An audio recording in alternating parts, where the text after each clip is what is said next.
I want to start with KBS Taewoong, because I know that when I first arrived in Korea, things like KBS, SBS, MBC, I didn't really understand the difference between them. They all kind of merged into one, and so I was lacking that understanding that a lot of Korean people will have. Now, you work for KBS, and from speaking to you before, I know that you're very happy with your position. You believe it's a good job to have, it's the national broadcaster. But for those not so aware, can you give us your view on what KBS is, what role KBS plays in Korean society, and perhaps how it is different from something like MBC or JTBC? What year was it when you arrived in Korea? 2005. 2005. And I think you exactly made a correct observation that you can't tell much difference from the big three terrestrial broadcasters. And I think that's because KBS originally started off as a more like a government broadcaster, which means we only have only the boring stuff, national ceremonies and stuff. But when John Duan came to power, there were many private broadcasters back then, and he got rid of a lot of them, a few of them, and gave all those resources to KBS to make it, which eventually made it more interesting. So only MBC and KBS survived back then. Was that for political control or economic reasons, or? Political control, obviously. And that is the reason KBS has become more like other broadcasters, I think. So that until recently, I also wondered what is KBS for? What's the difference? We get license fees, but it looks pretty much the same. I was skeptical too, but recently in Pyeongchang Olympics, in the opening ceremonies, I noticed a lot of people were starting to watch KBS. I am on Twitter. I don't know if you are on Twitter, but what is fun about Twitter is that it's almost like a live chatting, watching the events together. And I was watching the opening ceremonies, and I was on Twitter, and everybody was chatting about it. And that's when I felt that, maybe KBS has a role to play in this society, creating a shared experience for the people who live here in Korea right now. So I think that might be sports or news, or when you have a big shared event, I think it can work as a platform that we can share. But you could also ask, couldn't NBC or SBS do it? But that's a whole different story, but a whole new story. But I'll end it at that right now. It's a really interesting point, because I know that sometimes during regular days that there might not be that much difference between whether you're watching BBC One, this is from a British perspective, or ITV3. But if there's a World Cup, if there's an Olympics, if there's a big event, a lot of people naturally gravitate towards the national broadcaster. Yeah, and so that's fascinating that people would do that with KBS in South Korea. You mentioned a little bit there about the license fees. And, I've been here a long time, and I didn't realize how I was paying my license fees and how it was being done. I just asked my wife before I started, and she said, yeah, we paid 2,500 won. And she's a little bit behind the times, I guess, not checking the bills. But this is, it's 3,800 won a month, and it goes through KEPCO, it goes through the electricity bill. Yes. What amazed me about KBS's license fees in South Korea is it was the same for 41 years. Now, like 2,500 won is a really small amount. You can't even really buy gimbap with that these days. Can you just tell us a little bit sort of Why did license fees remain so low for so long? Is there any kind of current conversation or public mood? Because I know a lot of people sometimes complain about license fees in other countries. And has the increase last year from 2.5 to 3.8, has that helped in any way? Um, it's been staying so low because nobody's will be happy if it goes up, except KBS. Right.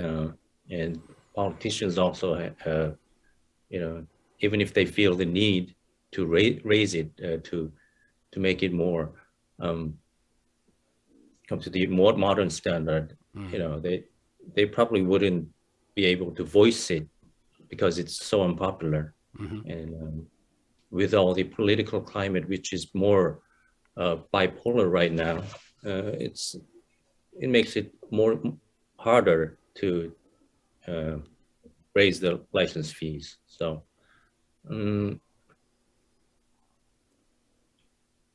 frankly, if I did not work for KBS, I would be really against raising the license fees either, because I am not exactly always happy with KBS. I wouldn't have been also. So, yeah, I don't see it being come to the needed amount anytime sooner, because it's gonna be hard, and people demand you make more objective programs, more objective, or make your programs better. Then we'll let you raise the license fees. But from KBS point of view, we need the money to make our programs better. So it's like, which is first, egg or the chicken? So Yeah. I don't see it happening anytime soon. And that's sad. It just fascinated me to see how long it had remained so low, because Korea is a country that changes so quickly and everything is always going, and to keep it that low for so long. Just in terms then, I guess, of reputation of KBS, and you already mentioned that society has become a little bit sort of polarized and everybody has different opinions, and absolutely. I know when we spoke before, you mentioned that KBS's reputation was perhaps at its peak during the Kim Dae-jung government, but then more recently it's been criticized for being a mouthpiece of the government, that it's sort of changed. So I'd like to ask you, how has the reputation of KBS changed over the years? Is it still seen as objective? And then perhaps, if not, why is its reputation decreasing? How do people in your mind, Taewoong, view KBS in terms of its objectivity, in terms of its reputation? I don't think the reputation is really decreasing. It's always pretty much the same all the time. Okay. Because KBS tends to always be favorable to who is in government at the time. And that is because of I think the system that the government indirectly gets to choose who runs KBS. So that is the inborn limit of this organization. But back in Kim Dae-jung's time, or even up to Nomuyan, I first started working for KBS in Nomuyan's time, and it was like this. The person from the government calls about some issues that they have with programs. They don't like what they hear from that program, and my friend, who is also a producer, about having the president himself speak about it on television. But my friend was able to say, no, you can't do that. That would not be objective. He was able to refuse. Wow. It practically was a president's offer. But things started to change when Lee Myung-bak became president. It started growing a little bit more authoritarian, like the old ways. And personally, I feel it got worse in Park Geun-hye's time, and it stays that way. No matter who gets to be the president, even in Moon Jae-in's time, only the people change. So I think that kind of a culture, the inside culture of the organization, once it starts to deteriorate, it's hard to get it back to the old days. But yeah, it doesn't matter who is it right on the power or left on the power. It's I think the problem is how do you keep the inside cultural standards up against the political influences. But that has not been very hopeful so far. I was gobsmacked when I first read about that, and then hearing it from you that the president in South Korea will either in the past directly, or now you say maybe more indirectly, appoint the head of KBS. So when a new president comes, there's a new head of the national television broadcasting corporation, and then the content will be reflected in that. Do you think there's possibility that it will go back? I mean, you spoke during, let's say, No Mu-hyun's time, when your friend was able to reject claims from the Cheongwade and sort of say, we need this. We respect your opinion, but this is what we do. And will it go back that way? You sort of fear that it's become entrenched, that system, regardless whether it's the ruling or the opposition party. And is there a hope that it can go back?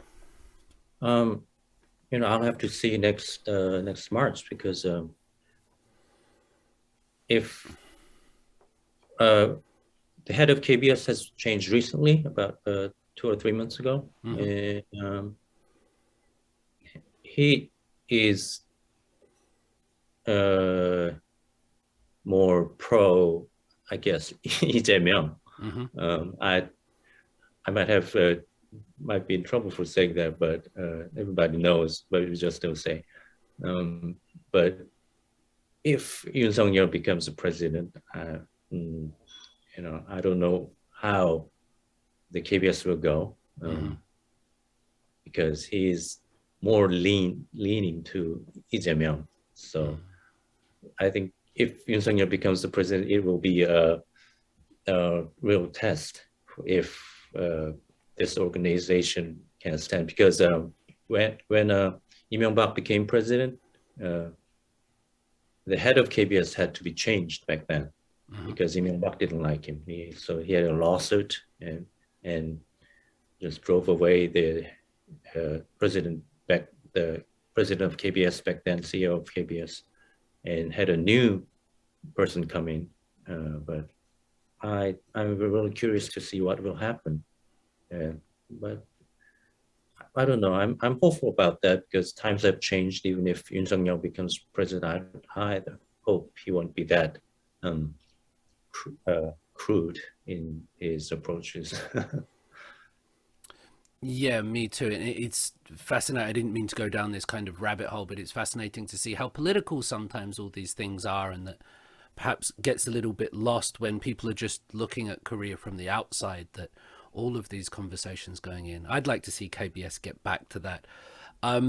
If we talk about content, so looking at some of KBS's content, from recently it's perhaps been Ibangwon, and then maybe people might know Descendants of the Sun or Il Bagil, 1 Night 2 Days.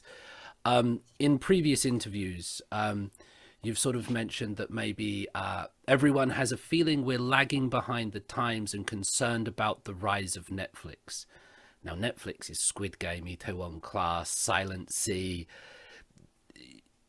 How can we understand the challenge of Netflix to KBS? And is it possible that international success, which is real and there, is it possible that that international success of Korean programs and dramas might undermine the domestic quality of the television if there's more focus being placed there? How does KBS address the challenge of Netflix and other streaming platforms like Disney and Amazon? I think in terms of a drama or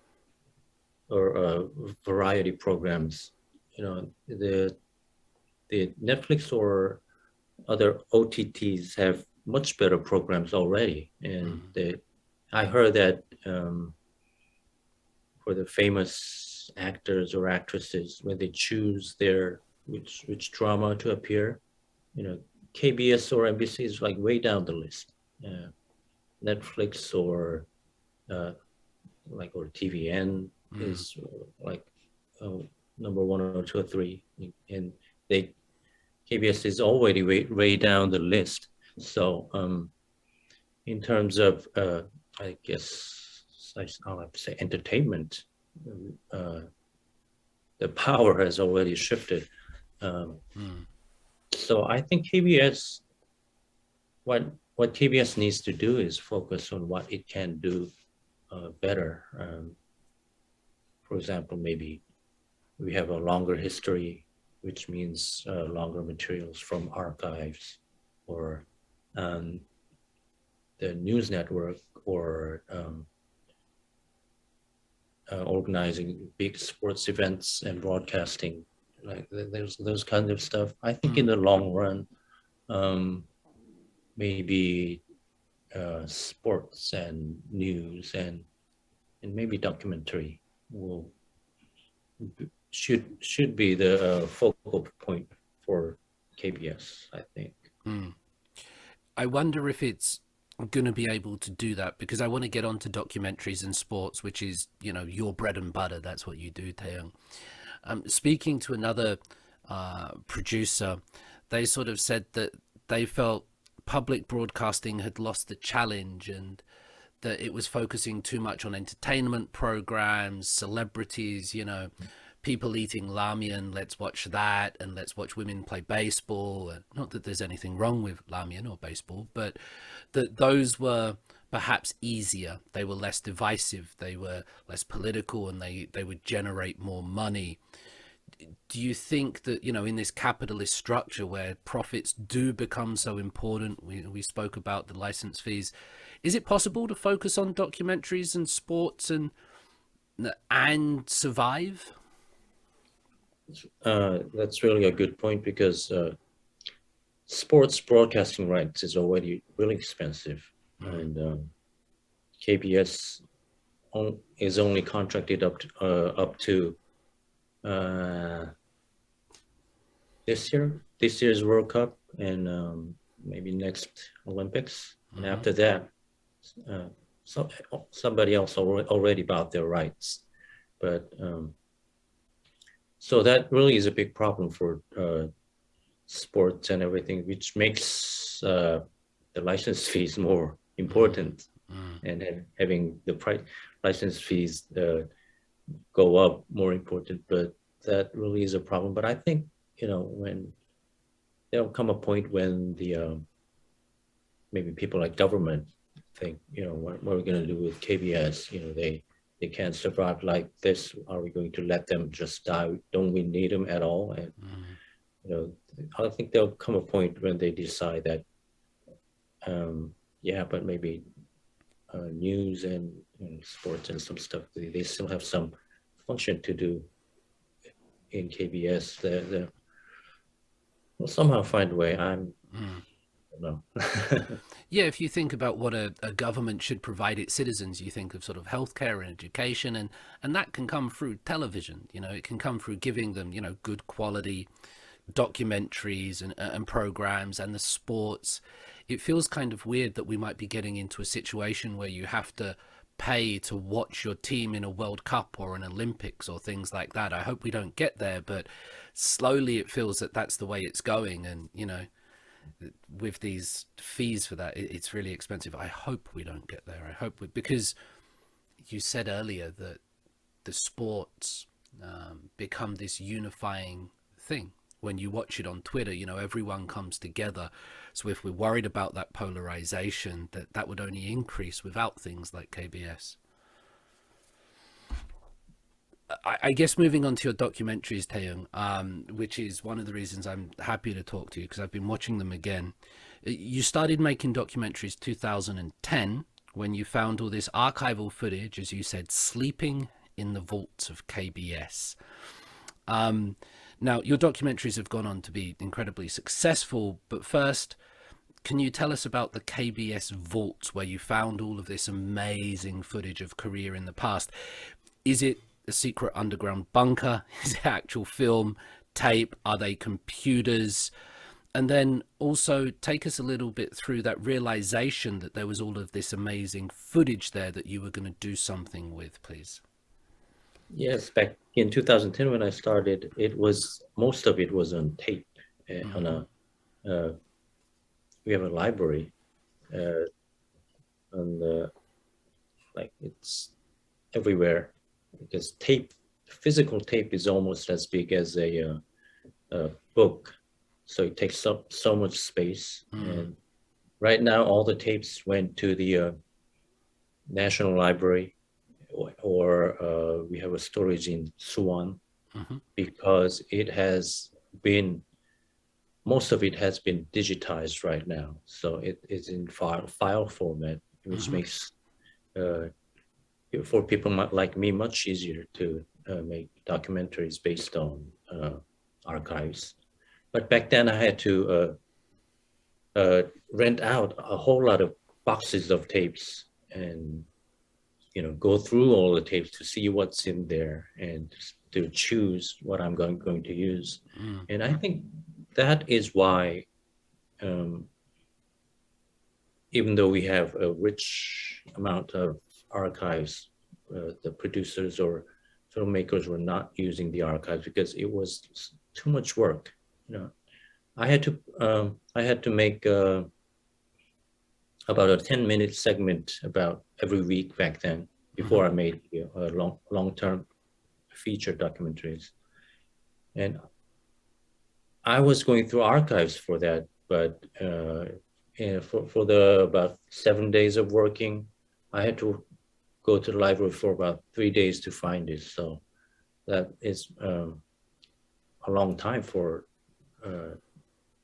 a little bit less than half of your time. So people were not using much archives back then, but right now it's all digitized. Many people are turning to archives. What drew you to it?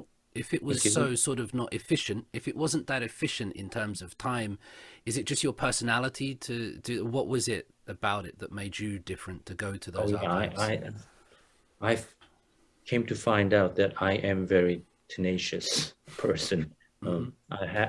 If I set my eyes on finding something, I get to find something and I enjoy the process. So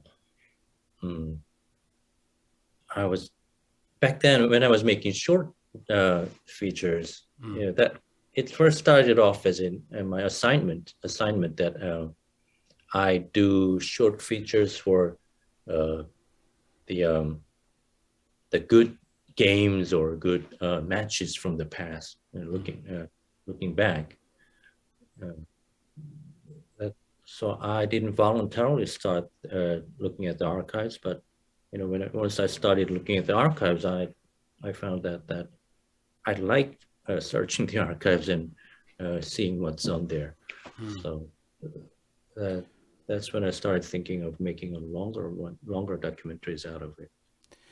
Did it take a lot of courage to do that? Because as society develops, there's all this focus on high quality HD. I'll get all the terms wrong, but good looking footage, great cinematography, and even looking at you there, I can tell you're a producer and you've said everything nicely.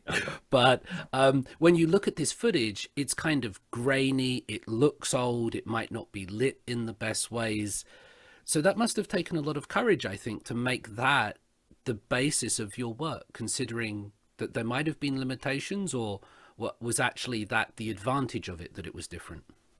Oh, yeah.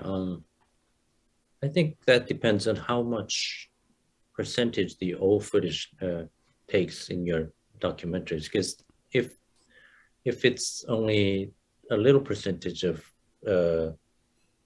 what's on the screen on your film is based on archives, it's really no problem. Everybody can take that. But the challenge was in 2018 when I was making a documentary almost fully out of an archival footage. That was the challenge. but I work for the sports department, and in sports departments, what's most important is broadcasting. Uh, Sometimes we have to make documentaries, but it's like a side job. So nobody really cares about it, and nobody really wants to do it. So I always got to do it because I liked doing it. So I said, okay, I'll do it. So they said, yeah, sure. And they're thankful for me for that. So nobody really cared about it until it went on air. They didn't know what's going on there. Only me and my direct supervisor knew. So that helped. If I was working for documentary department, it might not have been able to go on air in just exactly that format. And also, I mentioned last time, I got really encouraged by finding out about BBC's Adam Curtis, who makes documentaries almost solely out of archival footage. And watching that, I got to find out that it's totally possible, and it's not only totally possible, it's really good and interesting. So yeah, why not? I can do that too. So that encouraged me a lot too. It's great that freedom, nobody was really paying attention to you, so you could explore and you could do these things. And yeah, I noticed this similarities, but I'm a big fan of Adam Curtis, and then when I watch your work as well, I feel those. It's a very divisive thing. So I've given some of my students previously, like when we study modernity at university, I've given them things like hypernormalization from Adam Curtis. I've given them in Korean studies classes your 8818, and that kind of footage can be quite divisive, actually. Some people love it and they rave about it and they want more, and it's like this epiphany to them. And other students look at me like going, David, what is this? Where's the story? What's happening? Right. Have you found that? Do you get the same? Do you think it's divisive? Like, not divisive is the wrong word, but do you think people react differently to that particular style? Oh yes, but in the style itself is, I think it could be a little bit demanding because it constantly changes, and you have to pay attention. So people who are really tired or really don't want to pay attention to what they see on the screen. I don't think they will like it too much. But I think once you get started or get interested in certain things that you see on screen, hey, what is this? I try to work like some fisherman, like, hey, you're hooked now. So you're gonna have to keep watching it. That's what I try to focus on. And yeah, it works on some people, but mostly I got favorable reviews because it was something new back in 2018. So I think a lot of people appreciated that something new came out. Yes. Is there an intellectual aspect to it, Taewoong? Is it hard work? Like, you make the viewer put in the work to understand it? You're not sort of spoon feeding them everything, are you? I don't know. What's your opinion on it? Do you think there's some intellectual aspect to it, or would you describe it differently? I wouldn't use the word intellectual, but I'm more like if you know, you know. If you don't know, you don't know. Because in Korean television, there is a saying that you have to set your standard on middle school students don't make it too hard, don't make it too easy. Just a little bit, make it a little bit easy for middle school students. But I always really had a hard time with that. I really didn't want to spoon feed. Like when you're listening to music, you don't really get it always, and you don't really get it the first time. But you don't. People who make music don't go, oh, people won't probably get this, so I'm gonna make it easier or more standard. So I wanted to take that approach, and also, like I said, not many people caring about what goes in KBS. Not many superiors caring. You know, if there's no trouble, then they're like, okay, just don't cause any trouble. So I took the freedom to not explaining everything. If you see something on the screen and you say, hey, that's somebody, if you know, it's great. You know, it adds a extra layer to the program. But if you don't know, it's still okay. You can still understand. So that was the approach of my program, and it still is my approach. Lots of little Easter eggs and references and layers. I guess you could say Easter eggs. Yeah, that way of describing it. And I guess it's probably cool working for KBS in that regard, in that it sounds like you haven't been micromanaged. There's not this huge levels of bureaucracy or committee meetings judging everything that you do, that you're left to create. And that's such a great thing to have, isn't it? You know, just to be left like that. Yes. Let's talk about some of your documentaries, Taewoong. And underneath this, just for anybody listening or watching, I'm going to put some links, because am I allowed to put links? They're all on YouTube. Is that okay? Sure. Yeah. Okay, great.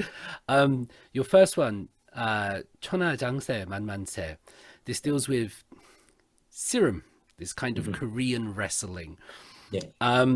Really fitting thing to make a documentary about, because it's a sport that seems so much a part of pre-modern Korea, or Korea of the past. It's almost non-existent today, and there's probably some Serum people out there that will hate me for saying that, but I don't see or hear much about it.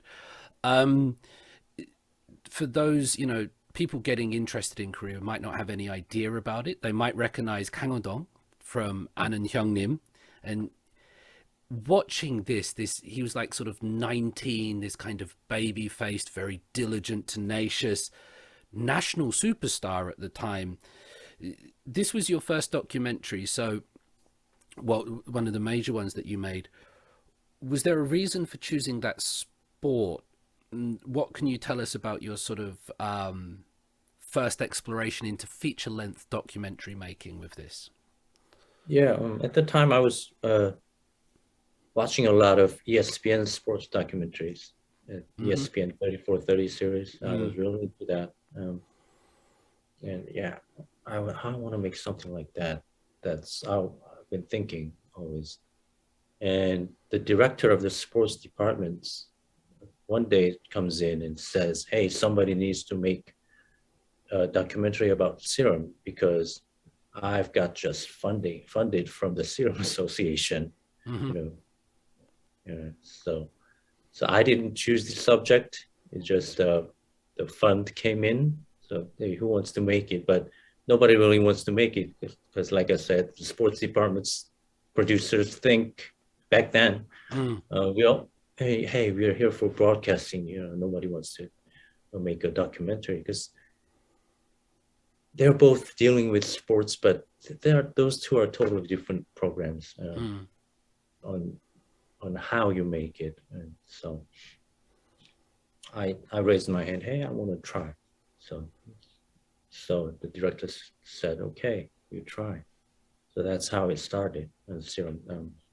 That was not the subject that I chose, but it was a good subject, because back in the 80s, when professional Serum was really popular, the KBS was the biggest the only broadcaster for it. So we had a lot of footage of old Serum.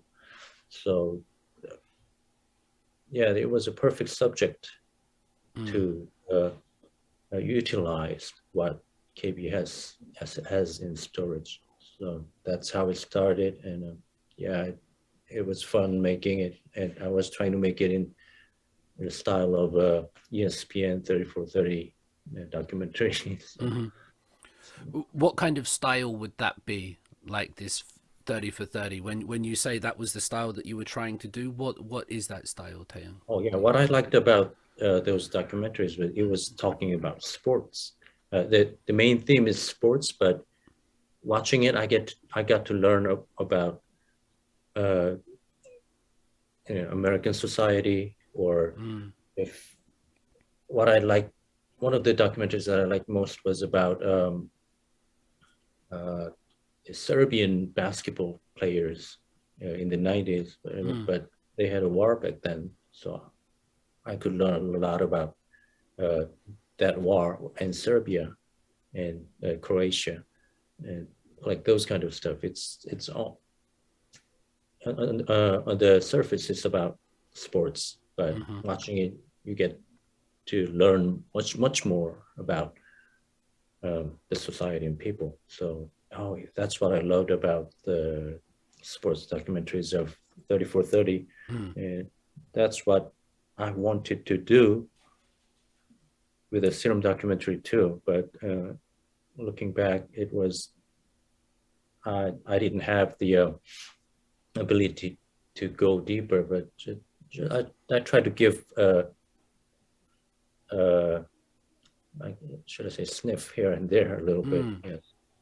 No, definitely the sniff, and it's interesting to hear that's why you like those documentaries, because it's one of the reasons why I like your documentaries. I wouldn't perhaps sit down and choose to watch a documentary about Serum wrestling, like as good as it might be, but watching your work on it, you get to see the telephones that people used and the clothes that they wore, and that's the fascination for me, and just how people dressed and spoke. You can see everything going on behind the sport, and that's really eye-opening. I think that's a great thing. And then of course you have these huge figures, these men with their top off and running into each other. How big was that in the 1980s? Because watching your documentary, there's sort of packed stadiums and there's TV cameras. Was it on par with, I've no idea, with baseball, with football? Was it bigger? Bigger, yes. Like annual, you have those sports stars income list. Number one was always Serum in the early 80s. So people like Kang Ho-dong, or before him, Lee Man-gi. That's right. He's on peak too, yeah. Lee Man-gi really was the first superstar because he was handsome. I was going to say that. Yeah, he's a handsome he was handsome, and he comes from not the heaviest weight class, a little bit lighter, but he beats all the heavier weight class and becomes the champion. So that he was extremely popular, and interviewing all those ex-Serum players, one of the most interesting things that I heard from them that was Serum was this sport for the television age, color television age, because color television started about the same time as Serum. People were watching close-ups of men with great bodies, and they like when you have baseball or soccer, it's more like taken from far away. So you have group of people, but in Serum it's always two people or one person. So one of the players told me that it was just the right sport at the right time, because you had color television, and Serum one-on-one was made for color television because you could all feel all the personalities of the players, all a variety of personalities. So yeah, that was I think the single most interesting interview I had making that documentary. And it also had the personalities, I guess. You could have this great sport and technology, but if there's no one to drive it, and you really captured that, I think. Also, I want to mention, Taewoong, just going back to even that first sort of documentary, the way you put the music together with the images is fantastic. And, even at the start of that first one on Serum, I'm not sure if this is appropriate, but I get kind of Tarantino vibes from it. Maybe that's because it's the combination. Maybe it's because everything looks retro. Maybe it's this kind of choice of music. But can you give us any insight into how you choose the music? Is it done for you? Are you a big fan of certain genres or sounds? And what role does DJ Soulscape play in any of this? Oh, yes. DJ Soulscape worked on most of my documentaries. And that was the first documentary that I started working with him because it deals with the 80s, and DJ Soulscape is almost like a scholar for old Korean music, old Korean Hallyu. So I thought he was the perfect person for that documentary because of for dealing with the 80s. So I started working with him then, and it's mostly all the decisions are all this. It's like he makes suggestions to use certain kind of music at certain points, and we sit together and we go through. Hey, I like that, or can we have something different for that?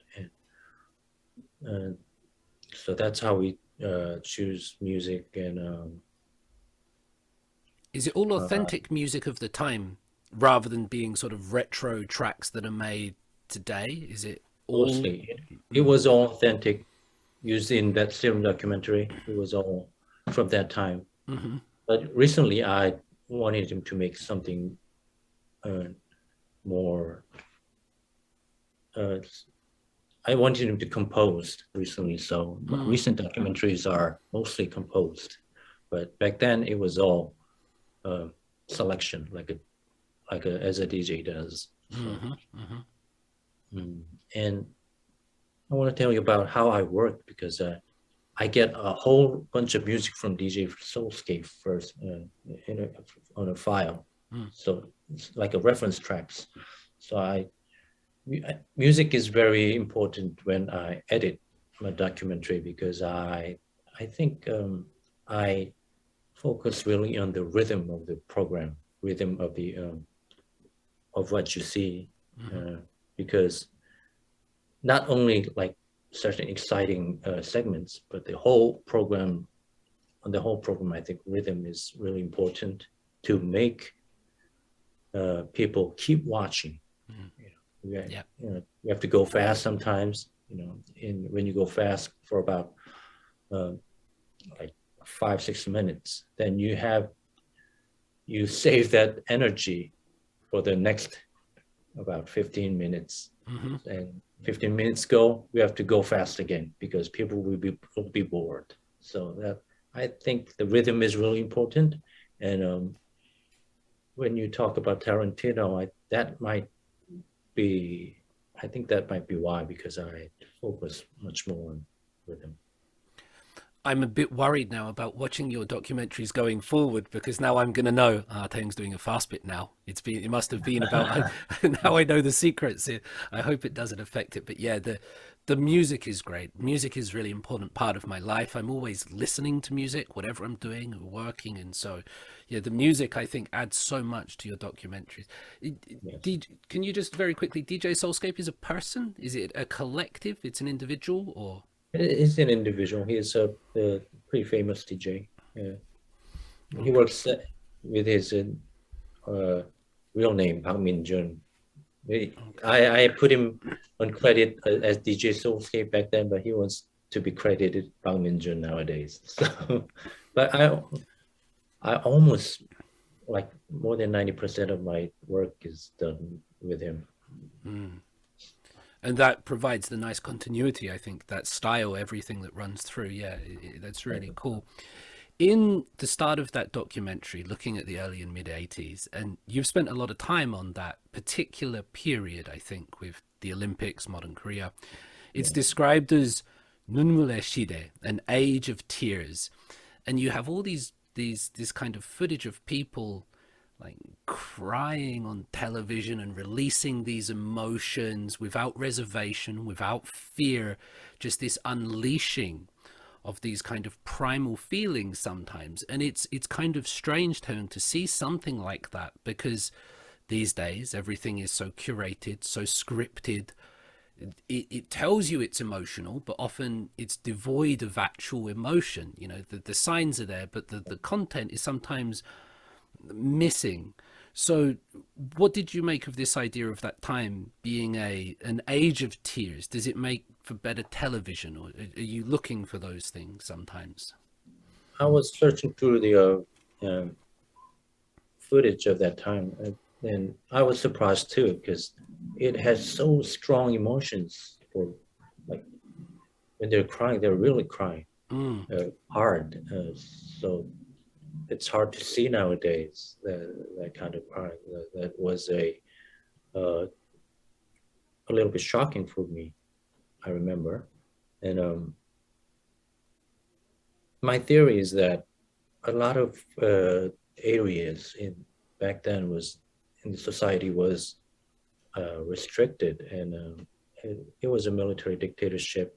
There weren't many uh, ways to vent your feelings outside. So when you have a anti-communist rally, they really go hard. hmm They burn down everything. They um, just beat the puppet Kim Il Sung puppets like all to the floor, and they're really at it. I mean, they're really mad. mm, So I think when they have a chance to express themselves, like in when something really sad happens, when people thought people felt that they have a chance to really release themselves, they really released themselves back mm, then. I think that was interesting, and I thought it might have to do with having not many chances to release themselves um, of of the stress, and also there were yeah, because it was a military dictatorship hmm society. So that was my theory back then. Yes. I think it makes a lot of sense that if people are sort of repressed in terms of political speech or what they're allowed to say or express, that it would probably come out in other ways, you know. But it also made me think, if somebody does documentary footage of our generation, they're not going to have similar footage of people releasing like this on Yeah. television. You know, Right. that will be missing. And it was really eye-opening to see that, because I'd never seen Korean people just go at it, and whether they were shouting, cheering, like you Yeah. say, beating puppets, it was all there. You're um becoming more like Japan. I guess you mean sort of more polite, civilized. What is it? Yeah. Yeah, more civilized, more restrained. Uh, as I age, I am 46 right now, and I think my age is the like had experience of both sides, hmm because when I was younger, which is the early 80s, people were really fighting in the streets a lot.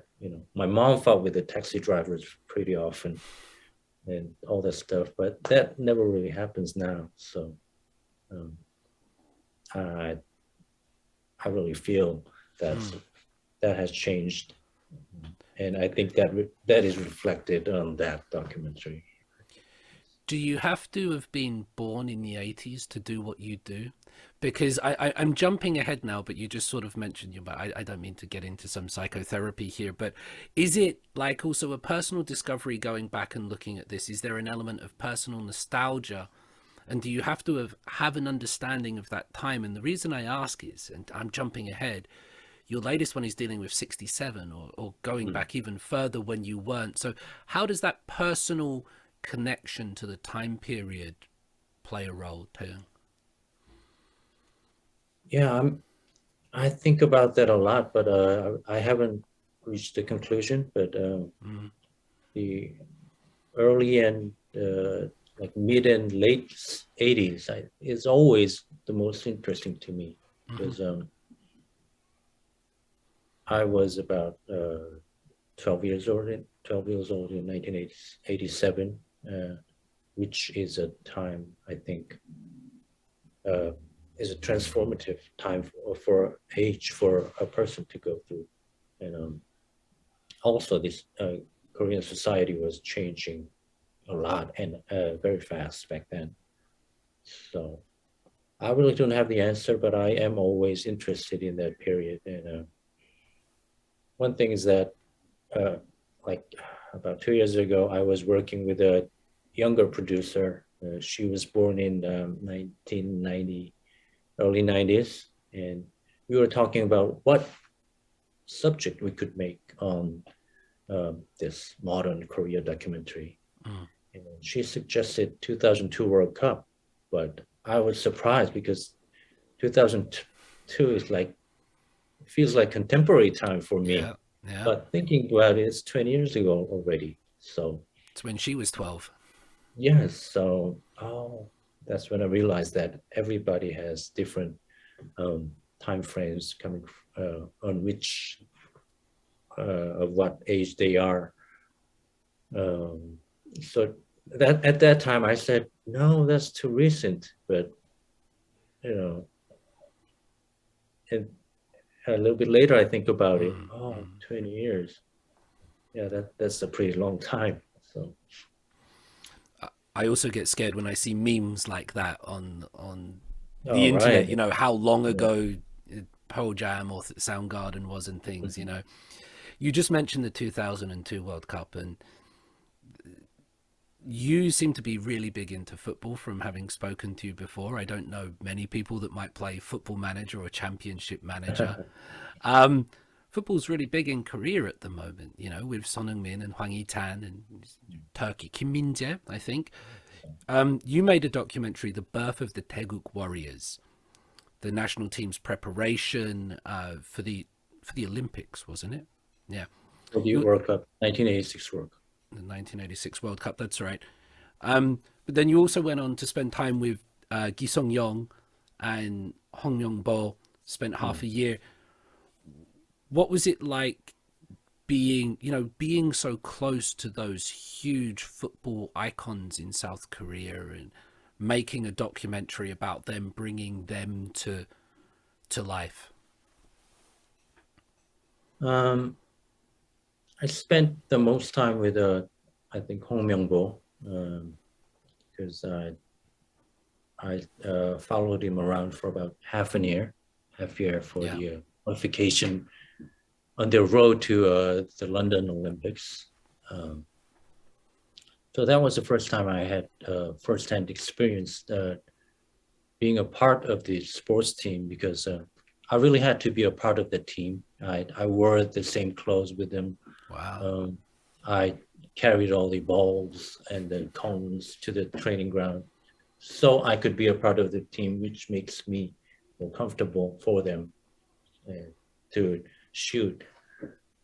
So they would be accustomed to my camera. So I really felt a part of the team. And, you know, when they finally made it to the London Olympics, at the moment, I was genuinely happy with them also, because I was part of the team. And it was a really valuable experience. But on the other hand,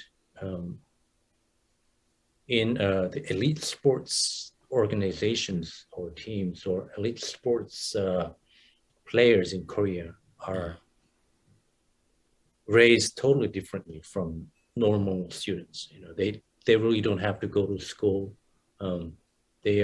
Everything is taken care of for them from an early age. They only have to do football or whatever.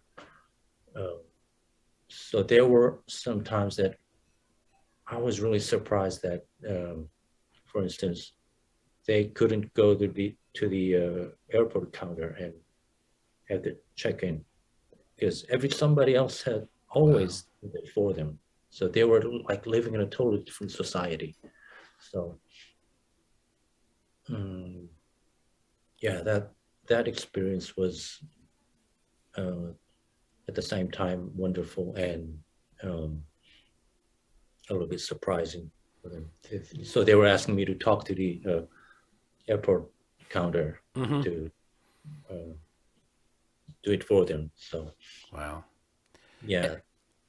Any insight, Taewoong, into Hong Myung-bo? Because just watching some footage, again, I think another charismatic, handsome, powerful man. You spent half a year with him. I mean, It would have been a very different documentary if you had, I forget the current coach's name now, the Portuguese guy, Bento maybe. But any insights into Hong Myung-bo and spending that time with him?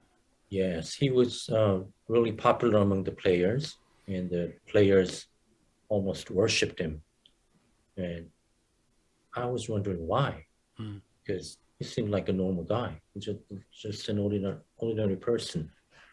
And I really realized the reason for that is because he's an ordinary guy. Because all the managers before they have experience is not an ordinary guy. He's almost like a dictator. And that is the culture of elite sports teams, especially in soccer or football, because the manager is the king. That's what I found, because if he doesn't choose you, you don't get into games. And if you don't go to games, you don't go to good universities. You won't have a career at all. So they were brought up that way. But Hong Myung-bo was acting like a normal person. So first I was really puzzled why the players like him so much. And year after I made that documentary, I went to another team, which didn't turn out to be a documentary in the end. But I followed that team for a few weeks, and he really acted like a king. So wow, so that's the difference. Bo was must have seemed like an angel or something to those. So I think that says something about the elite sports culture of Korea. And there was some success. South Korea beat the British team at the Olympics. Oh yes, they got a bronze medal, which was a big success. Yeah. So they didn't have to go to the army. It's a huge thing, isn't it? Yeah. I remember watching that game in South Korea with my mum and my grandmother who was visiting, and she was a bit confused who to cheer for. She was like, "Well, I'm here, I should respect the hosts," but damn it, we lost. Your next work, and please again correct me if I'm wrong here, Taewoong, your next work seems to mark something of a change when you look at the '88 Olympics, because it's very successful, your work, the documentary, but then you start addressing these social and cultural issues which had been perhaps simmering there, but they come out more. And from the way I was watching them, you also seem to reduce the amount of interviews and talking heads in your work and start making the footage, the visuals speak them for themselves. First, was there anything that prompted the change in style and approach towards a more narrative, less production?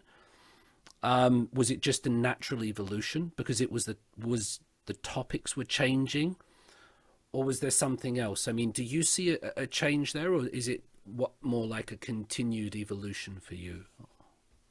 It was continued, but that it certainly was a little bit of a leap from what I had used to make. That was because I was doing a research for also, and that documentary also was made because I was funded first. When outer organizations have funds for public relations, a lot of them come to KBS because it's a safe place to put their money in. So this was funded by the Korean Sports Promotion Foundation, which was set up from the money left over from the 1988 Olympics. So wow. That foundation wanted to make a documentary about 1988 Olympics in 2018, which marks the 30th anniversary. It was a natural choice, I think. So that came to KBS and said, "Oh, okay, I'll do that." So I started doing a research on the Olympics, and first I was thinking about doing a rivalry of two architects who were involved in the Olympics construction. I thought that would make an interesting story. So I started doing a lot of research on architecture or urban planning, or what happened to the Seoul city itself, how it was changed. Mm. But as I did more research, Olympics were not just about architect. It had such a big impact on every aspect of the Korean society, and moreover, KBS had lots and lots of footage about Olympics because everything in the 80s was focused on that 1998 Olympics. We were always running to that focal point the whole 80s. So I have a lot of material. I decided that I just can't talk about a certain small aspect. Olympics is a much bigger subject than I thought. So I had to take a different approach. I really didn't have time for too many interviews because I had so much material with me. Right. So yeah, I think that was a leap. Yes. It would have been easy hearing that you got funding from an organization to make this documentary. It would have been easy to make something that was really kukbong, like nationalist. That would have been perhaps maybe what they were expecting, but what you did was so different because you are dealing with the working class and the slums being removed. You're dealing with sort of the economic inflation, but also with the president. It's everything sometimes but the sports. Was that hard not to make something so nationalistic or so sort of praised? Because that would also be a genuine thing to do. It was a great achievement for South Korea. How was that decision to sort of balance it out with all those different elements? Was it a tough decision to make? Was there any sort of national pride coming in, or? No, from the start, I knew kukbong was out of the question. That is something we have been talking about enough in Korean media. So I wanted to take a different approach. But what I didn't know is that how my sponsors would react, Right. taking that approach. But they didn't know what approach I was taking until it came out.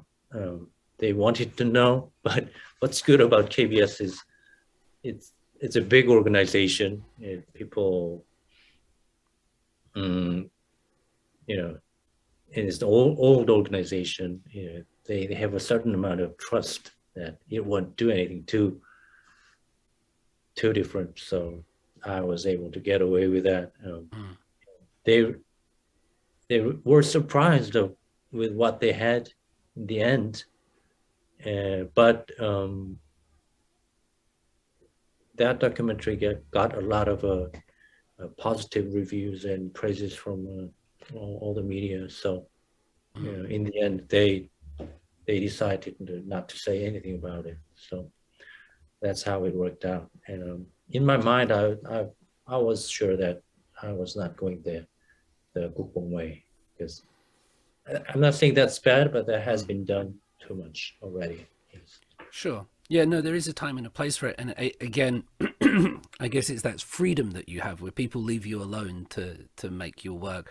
That documentary, like, it does get the praise and it feels and sounds like the 1980s. And I guess that's also kind of shocking for people. We want something that looks modern. I just want to touch on a couple more elements of this, Taewoong. So I read in an interview that you did somewhere where you said, 누구인가 중요하지 않다고 생각하다. 무슨 말을 하든지 집중하다. 했다. It doesn't matter who's saying something. You've got to concentrate on what's being said. And looking at that 88 documentary, you've got random ajoshis on the street. You've got news reporters, school kids, pop stars. Im Young-bak might pop on just for 10 seconds and then he's gone again.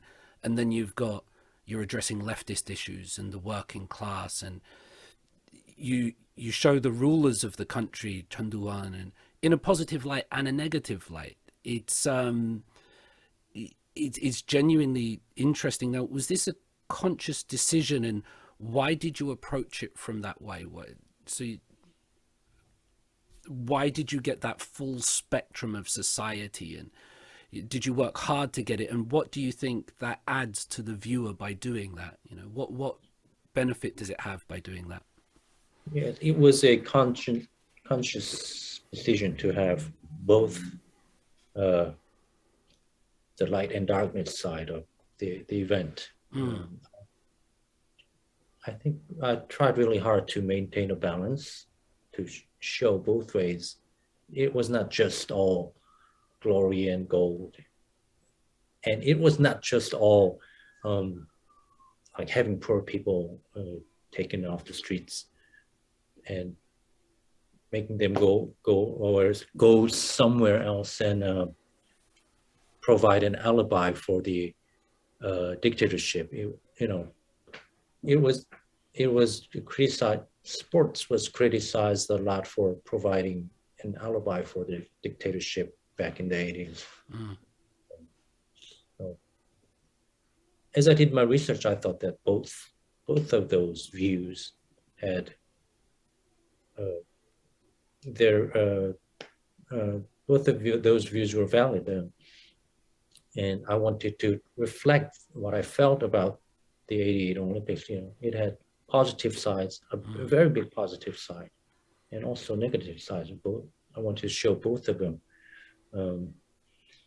What I said about people, it doesn't matter who talks, it's what they say. It was more like, I think it was about Mr. Hwapyeong. The hardest part talking I was talking with my staff whether to have Hwapyeong as appear, because he was directly or indirectly responsible for having people killed in Gwangju. So we were really thinking hard, discussing a lot about whether to have him talk at all on giving him a platform at all would be a right decision. But I thought that he was in a position to make a lot of decisions back then in the government. And as long as we hear from him what he experienced in the government back then, his firsthand experiences, I thought it would be okay. It would have a meaning to him to testify about the decisions he made regarding Olympics back then. So that was a tough decision, but like Hwapyeong, when you watch that Olympics documentary and the documentaries later on, most of the interviewees are on archive footage, talking about their firsthand experiences. I try to avoid like professors or like journalists talking about general summarizations. I try to get the interviewees who had firsthand experiences of what I'm trying to talk about. So that's how I choose my interviewees. And Mr. Hwapyeong also. Talk to people rather than talk about people. I think that's a really, Right.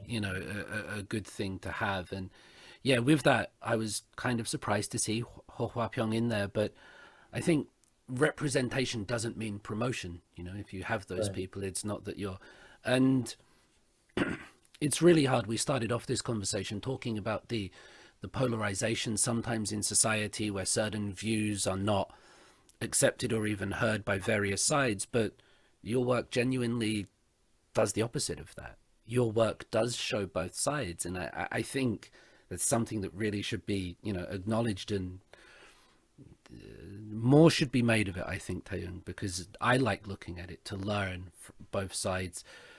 From '88 Olympics, your next involvement was the Modern Korea documentary, and again, this covers a lot of controversial topics: student protests, leftist groups, Hanil Gwange, Korea-Japan relations, some things that are very easy to glorify or demonize.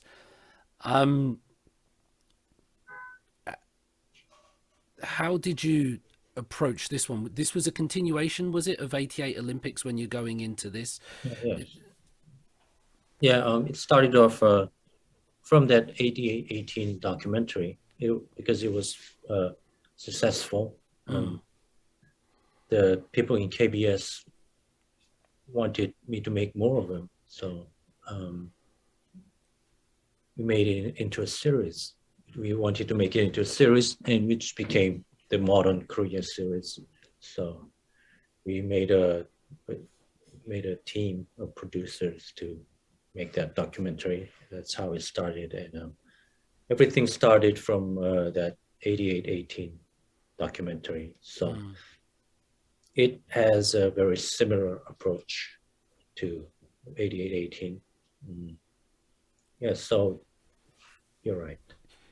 You did now there was I forget how many you did the episode on, and correct me if I'm wrong, the Korea-Japan relations, is that right? Yes, and student movements. And the student movements.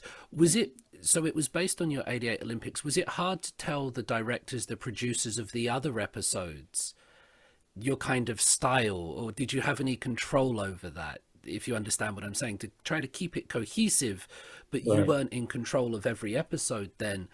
What was that process like? Did they understand what you were doing and how to replicate it, or did they, go off slightly in their own direction and give a new perspective on that style?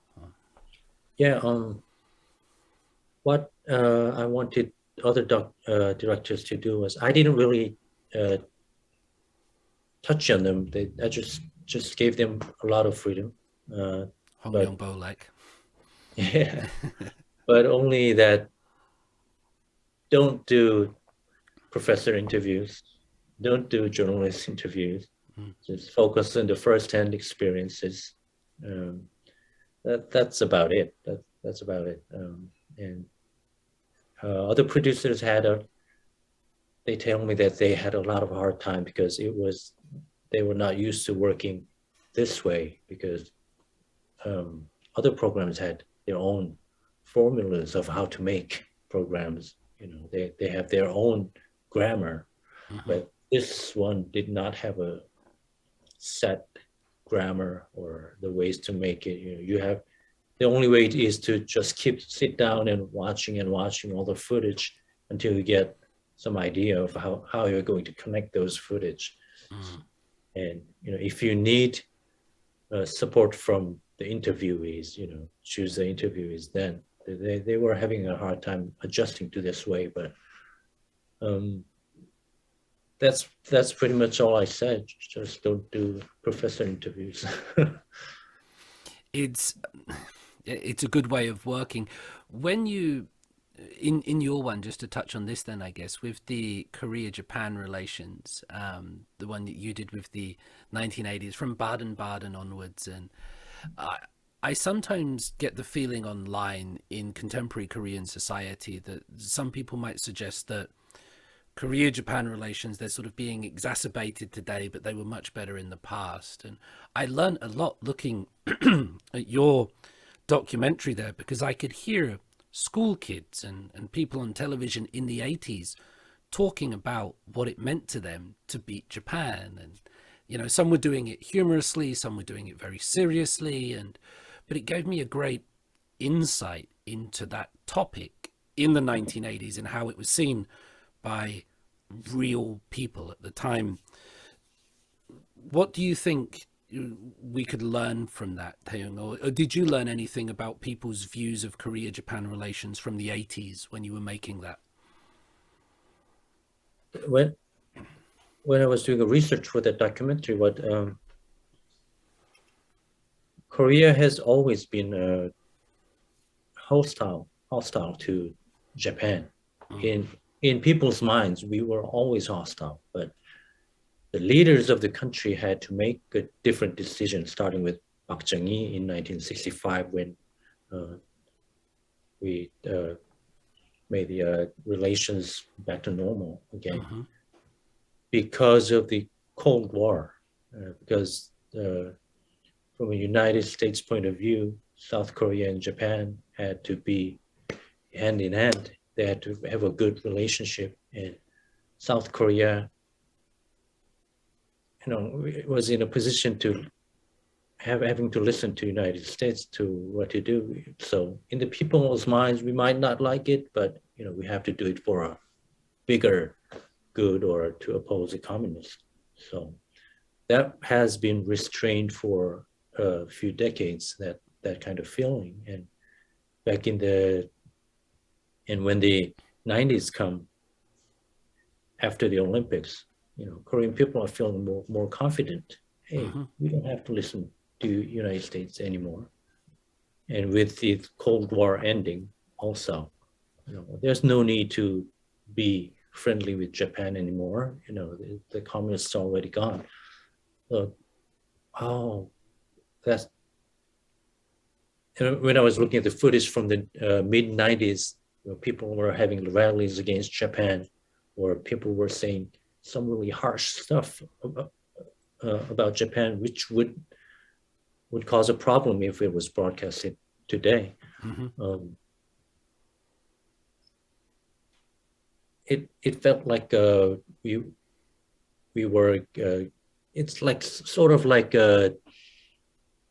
눈물의 시대, like outbursts of emotion. It was an outburst of emotion against Japan because it had been restricted for a few decades, but in the mid-90s, that restriction is starting to disappear, along with the Cheongdokbu building. So I always jokingly say that some kind of magical restriction has been removed since we've removed that building. So the pure emotions from the past comes back like that. That was amazing to see when I was doing the research for the documentary. And yeah, I love looking at it because you give us those insights. When we're on Twitter, we're on social media, you get lost in the maelstrom of modern life and emotions, but you can look back and see what it was like and get some perspective, and that's really, really helpful. The Modern Korea documentary has been invited back to the Rotterdam International Film Festival for the second consecutive year, and that's a fantastic achievement, right? And so it's also people outside of Korea are recognizing this series for what it is. So a couple of questions here for you, Taewoong, on that. What do you think made the Modern Korea series so successful? And is it possible that the success of Hallyu, like the dramas, the movies, the music, might have a knock-on effect and thus start looking more into your work, what your colleagues are doing, the documentaries? So what was it that made it successful? And is the second year at Rotterdam and outside interest, is that kind of tied into growing Hallyu, or are they distinct, do you think?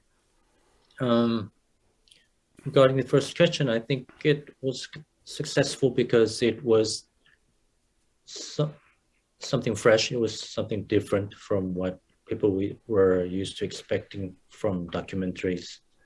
And I think that probably is the biggest factor, how it is put together. It is not conventional. People wanted to see something new. I think that probably is the biggest reason why it was successful. But I don't really feel any much connection to Hallyu. But as you mentioned, Rotterdam this year, it is going to Rotterdam with older Korean television drama about 전설의 고향. It's like a, what do you say? It's like a series of scary or creepy, like something like Twilight Zone. Okay. Twilight Zone, and one of the episode was remade from a movie from I think the 70s, Korean movie.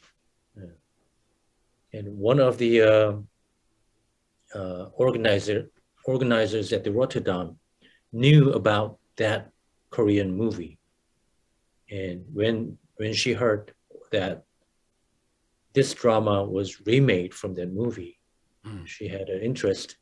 And why don't we have that drama, which was used as a footage in modern Korea, which is being showed in Rotterdam. And those two, why don't we have those two programs together in Rotterdam? So it must have had an influence, because I was surprised that the programmer at the Rotterdam already knew about the movie, that the old Korean movie. So that must have had some kind of influence, I think. Yes. I guess the modern Korea and your work, it's kind of like the antithesis of what comes out in Hallyu, because that's all very bright and modern and aesthetically pleasing, like this hyper real beautiful thing. And what that is, the modern Korea in your work is kind of in that retro, authentic, grainy thing. And if it works, it works. Your latest one, you recently, Taewoong, uploaded a YouTube teaser, which looks like your next project. I'm not sure how much you can talk about this, but I'll try to ask you the questions. This is 1968's 싸우면서 건설하다, which is fighting while we construct, or fighting while constructing. It looks unmistakably like your work, the images, the music, the mood. Like if I just saw it, I would know, that's Taewoong. So you have a style. People work so hard to get a style, like a signature, I think. So that's really cool. What can we expect from this, I guess? There's been like 5 minutes, I think. The teaser was there. The soundtrack's amazing. Looks great. What is it, Taewoong? Yeah, I'm just I didn't even start my research on it, because I think I can start on it after the Winter Olympics. But I think this will be focused on 1968 of Korea, because 1968 of South Korea is very different from 1968 of other Western countries. It was the year, probably you could say, that modernization of Korea really began, or industrialization of Korea really began. And 싸우면서 건설한다 is the motto of that year of Seoul City. It's like, okay. we're fighting against communists, but at the same time we're constructing our city, or Korea. So that in 1968, with all the protests in the Western world, what I found most interesting was Lyndon Johnson was in South Korea in 1966. He was doing a tour of the world back at the time, trying to rally support for Vietnam War. He was booed everywhere because Vietnam War was just not popular at all. All the people were against it, but he was treated like a king in South Korea, because we were isolated from the world. Nobody really knew about what was going on outside. Maybe it's because we had North Korea right up there. So when everybody else was maybe protesting and being disorderly, South Korea was starting to get orderly and not protesting. And so I think that contrast would be really interesting. For instance, like personal identification started in 1968. Wow. 주민등록. Yeah. Many things that we considered now to be the basis of this country started in 1968, which led to being a more aggressive dictatorship in the early 70s. And what's also interesting is that around that time, North Korea started changing too, because North Korea was more like a traditional communist country back then, but it was becoming a more dynasty of Kims around the time. So I think I have much more research to do, but I recently found a lot of film footage from that period, and right now I'm working on digitizing them. What I put on the YouTube is a little bit of what's completed of the digitization of that film. So it is a big challenge. There is the older programs have no audio. It only has pictures. So it's a big challenge for me to how to put together a story without audio. So I don't know. Well, I'll have to see. Is it also all black and white? And again, forgive my ignorance, but in like '88, there is color television. Right. It's all black and white. Yes. Is there any thought in your mind to colorize any of it, or is it just going to be a black and white out? I was thinking about colorizing it, but there are two types of colorizing using the artificial intelligence and traditional colorizing. But artificial intelligence using AI is much cheaper, but it's not as good. It just colors like run off everywhere. If you do it traditionally, it's much better, but it's too expensive. So I think I'm going to just stick with black and white for now.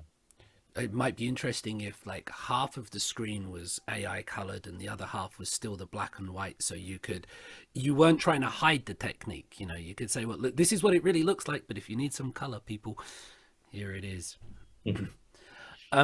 You just mentioned the introduction of the identity cards. North Korea's changed to a more sort of cult of personality, the motto of Seoul City. Sometimes we hear about historical controversies in things like Seolganghwa, these kind of like high teen romance fantasies with K-pop stars. But do you feel like a historian? Do you feel, history as it's represented in dramas, whether it's saguks or, it's a huge issue. But you seem to be approaching actual history. Is there part of you that's a historian, Taewoong? Sometimes I feel like an archaeologist putting back all the pieces to make a vase, which might not be the original vase, because we have a lot of fragments from everywhere, but some kind of vase that is plausible to have existed back then. And sometimes I feel like I am making a textbook on Korean history, because first I said about the role of KBS with creating something we can share. We have different opinions about, everybody has different opinions about everything, but I think what KBS should do and can do is creating a least common denominator of what we have been going through and share, get a story that we can share. You might disagree on what effects that story might have had, but we can at least agree on what happened and how it happened. So I would be happy if I can achieve that kind of role through my programs. That we might have different opinions that how that affected Korean society after that happened, but through my program I can show the viewers the atmosphere and what it was really like back then, and have a base, common base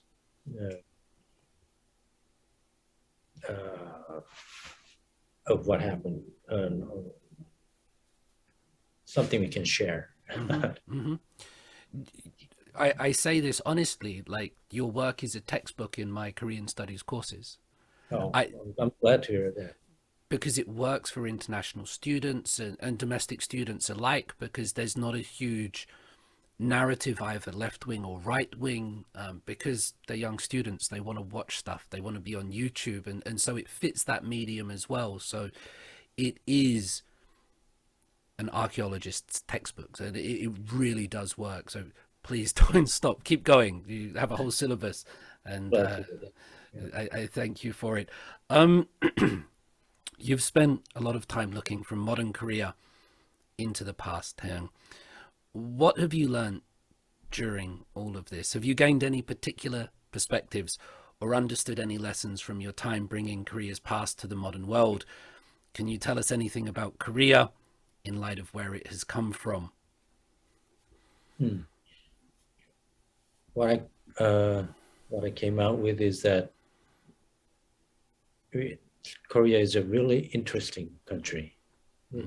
I have been living here almost all my life, but it's really dynamic. It's really volatile, and as long as we admit what happened as what happened, like for instance, I want to talk about the documentary that I made on student protests of the 80s. Okay. It was clearly influenced by communism. The students were clearly influenced by communism, and some students were even influenced by North Korean Juche ideology. And in it, that itself is neither good or bad. You know, it was just like that. But many people don't want to admit that happened at all. Many people want to say that no, we just wanted democracy. We just wanted dictatorship thrown out. We never wanted to mess with that stuff. But what's ironic is they wanted to throw out the current system, South Korean system back then, and achieve a more socialistic system, which acted as a big energy to drive out the dictatorship and make South Korea what it is right now. So those students back then didn't exactly intend to just drive out dictatorship and have a capitalistic liberal country, but no matter what their intent was, you know, they did make a capitalistic liberal country, and I think that is very interesting. History doesn't turn out as what you intend. It always has its twists and turns, and it will be much more helpful for curing the bipolar polarity of South Korea right now if we could just be honest and admit what happened as it happened, you know, not being afraid of being accused of a communist or red or stuff like that. You know, I think that's exactly what happened in Seolganghwa. You know, that probably is not 100% true, but the setting or the North Korean spy acted as a student activist. It's just for fiction, but if you're not, if fiction is not allowed, I get worried about freedom of expression too. So I think that's not a big deal. You know, it's just a fiction. It can happen, but people are still sensitive about that. And I understand there also because many people were taken to prison for that, even if you're not really a communist or if you're not really sympathizing with North Korea. And in the first place, should you go to prison for being sympathizing with North Korea? I don't think so. So I understand why people are being very sensitive, but it's all action and reaction. Because the dictatorship was focusing so much on killing the communists. You know, right now we come to a point on the reaction that there were some communists.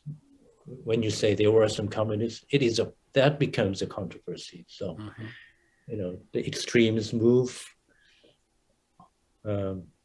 always one way or the other. I think it's like a rubber band. If you pull it too long, it comes back the other way. Also, like what's happening in KBS also.